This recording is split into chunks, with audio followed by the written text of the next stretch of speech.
Hey everyone, it's Brittany. Welcome back to my channel. Today I have a video all about my houseplant collection.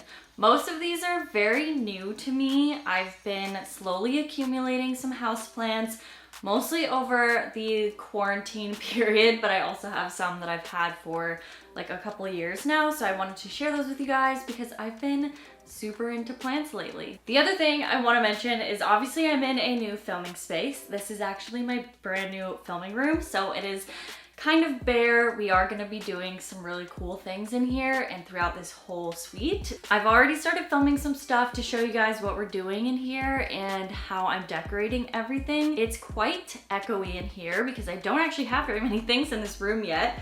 Hopefully it's not too bad. I'll find out when I do the editing of this video, but as I bring more stuff in here, it'll sound a lot better. If you're not subscribed yet, I would love it if you do that and check out my other videos. I mostly do cruelty-free beauty videos as well as some fashion, like hauls and lifestyle videos. If you're into that, check it out and subscribe, and let's go ahead and get started.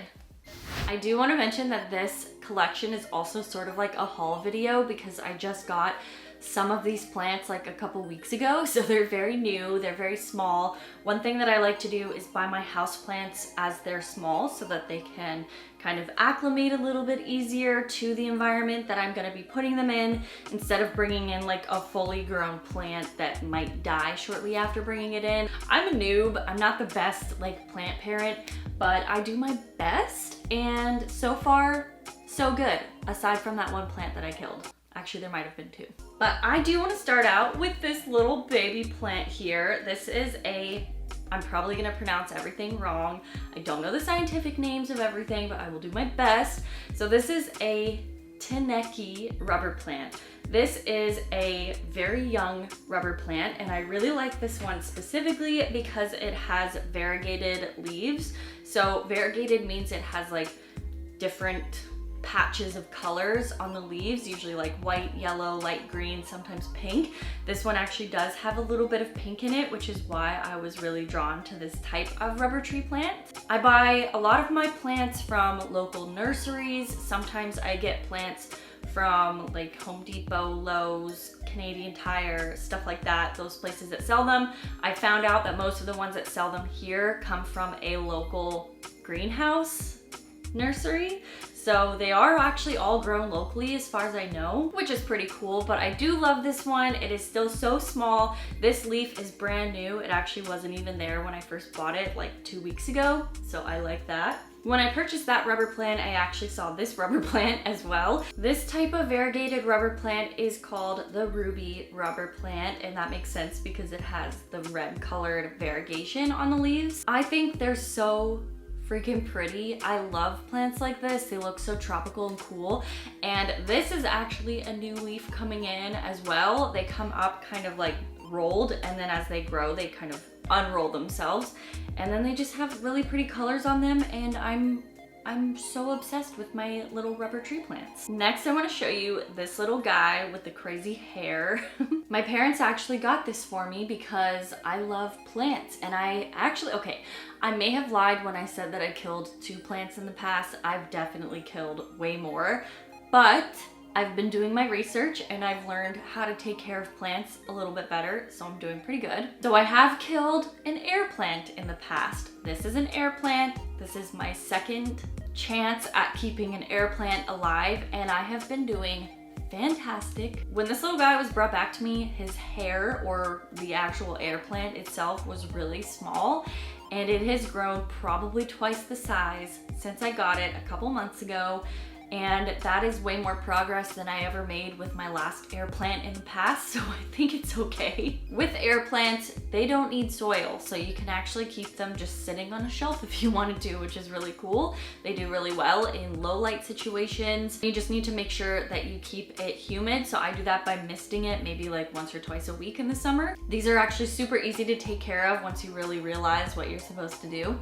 Next, I'm going to talk about this plant, and this is the only plant in here that I actually do not know what it is. This was gifted to me from my friend Megan, and I believe the little tag that was in the soil said a peperomia, and I have a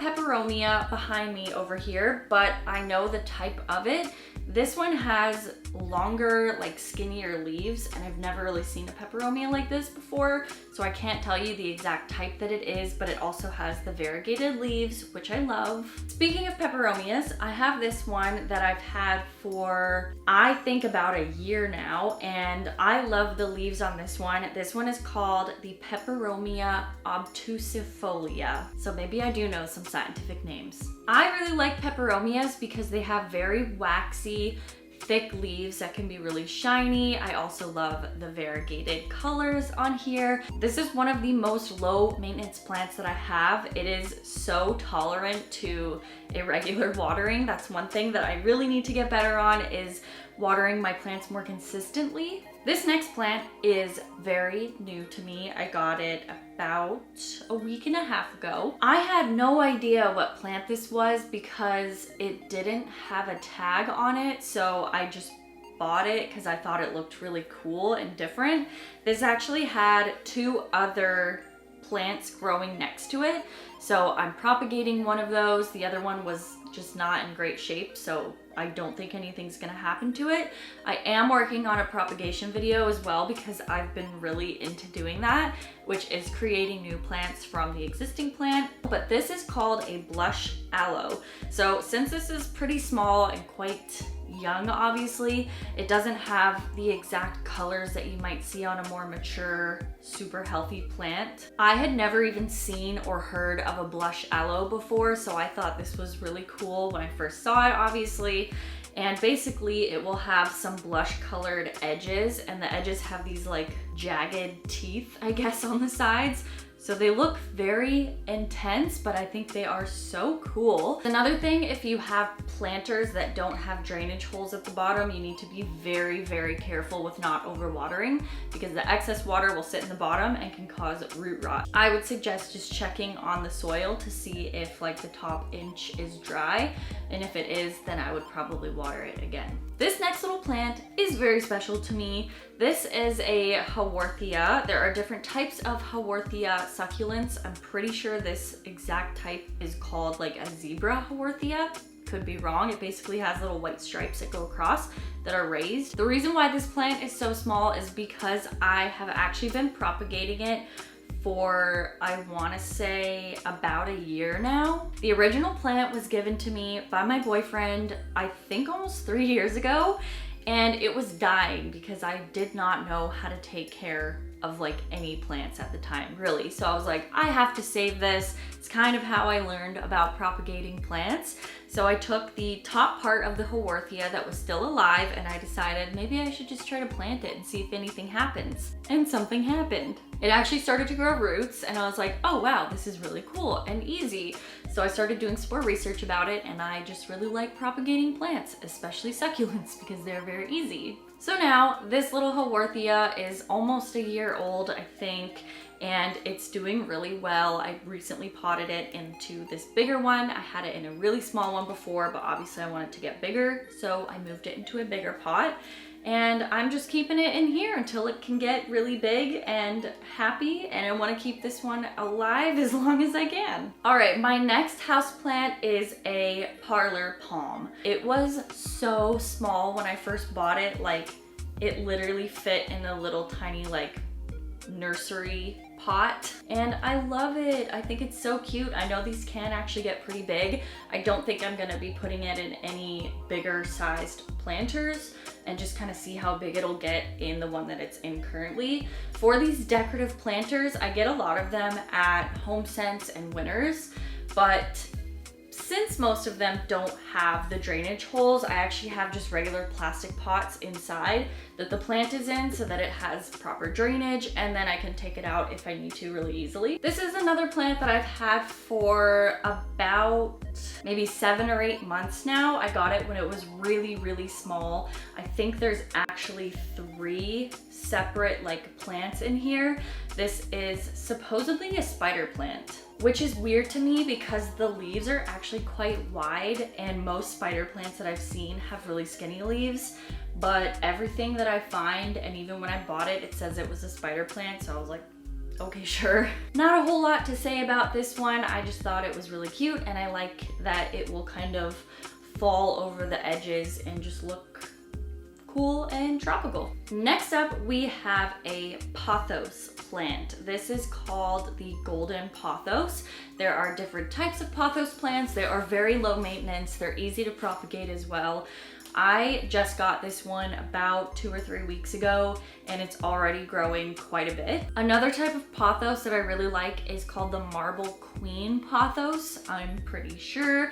And that one also has the variegated leaves, and instead of having the more like yellowy golden tones, it has more white, like cooler tone green, and I think that's really cute, so I'll probably keep an eye out for those and probably get one. This is another houseplant I got about 3 weeks ago. This is called the Swiss cheese vine. So this is another vine style plant that's going to grow kind of over the planter and hang down. I think it's really cool. It has these little holes in the leaves, which is why it's called the Swiss cheese vine. It looks like Swiss cheese. This houseplant is my last vine houseplant. This is called a pink arrowhead, and I'm assuming they named it that because the leaves look like arrows and they have green and pink leaves. I wanted some houseplants that had more color in them because typically most of the houseplants that I buy are all green or some like variety of green. So I wanted to get some color, and these ones were so cool. I also got these ones, or this one, about 3 weeks ago, and I put it in this little like hanging basket. This one has quite a few new leaves coming in, which is good. It can actually get pretty large. I thought it would be super nice to add some color to my houseplant collection. I have 2 more plants to show you guys. This is a good old snake plant. I've had this snake plant for about 1.5 years, I would say, maybe even a little bit longer. I like this particular type of snake plant because it is all green. It has the lighter green with the darker kind of like stripes on it. There's another type of snake plant that you can get that has the yellow edges, and I don't mind that one obviously, but I prefer the one that is all green. I just think it looks really cool. These are extremely easy to take care of. If you're gonna get any type of houseplant that you're just like super noob at taking care of plants, I think a snake plant is kind of foolproof. Just don't overwater it. Overwatering is really bad for most plants actually, but this one is so easy. It will tolerate not being watered for a very, very long time. So highly recommend these, especially if you're new, but also just because they look very nice. Okay, here is my final houseplant in this collection. This is my biggest houseplant at the moment. It is a Fiddle Leaf Fig. This is also one of my newer additions to my houseplant collection. I think I got this about a month ago. It seems to be doing really well, which I was kind of surprised about because I did move it quite a bit. So I was worried that it was going to start dropping leaves because Fiddle Leaf Figs are quite temperamental, which I've heard. So I was being careful with it. I just had to move it a couple times, but it does seem to be doing pretty well. It has a few new leaves on here already. It seems to be quite happy. I'm good with that. One thing you do need to remember with plants that have really large leaves like this is to wipe them down with like a damp cloth pretty often. I've had to wipe mine down like a couple days a week just because we're still doing some like work in the suite. This is gonna make sure that your plant still gets enough light in throughout the day. This type of plant doesn't like too much direct light. I believe it likes a bright room, but not in direct sunlight. So I think I'm doing okay so far. I really hope it doesn't die because I've heard Fiddle Leaf Figs can be really hard to take care of. So we'll see how that goes. And that is everything for my houseplant collection. I hope you guys enjoyed it.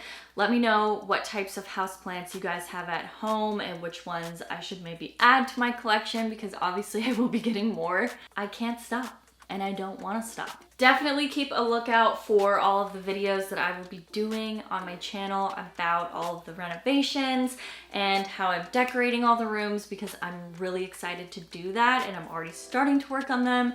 So definitely subscribe if you haven't already. And thank you guys so much for watching this video. I hope you're all having an amazing day and I will see you guys in my next video. Bye.